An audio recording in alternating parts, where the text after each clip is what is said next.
Assalamualaikum guys. Jadi di video aku kali ini aku mau petik kangkung lagi. Di video sebelumnya aku petik kangkung liar, sekarang aku petik kangkung di kebun sendiri. Lebih tepatnya di kebun mama aku ya guys. Dan ini tepat di samping rumah aku ya guys. Jadi ceritanya mama aku nanam kangkung ini karena beberapa waktu yang lalu harga kangkung lagi naik-naiknya guys. Beberapa hari lagi kangkung mama aku udah mau panen guys, tapi sayang harga sayuran sekarang udah kembali normal ya guys. Kemarin harga sayuran satu ikat bisa mencapai 15.000, 16.000. Sekarang udah kembali normal ya guys, udah seperti semula. Tapi nggak apa-apa guys, setidaknya kita tidak perlu beli sayuran lagi.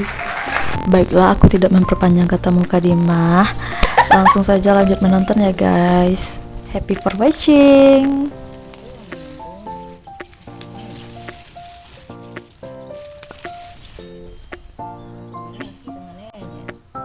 Apu,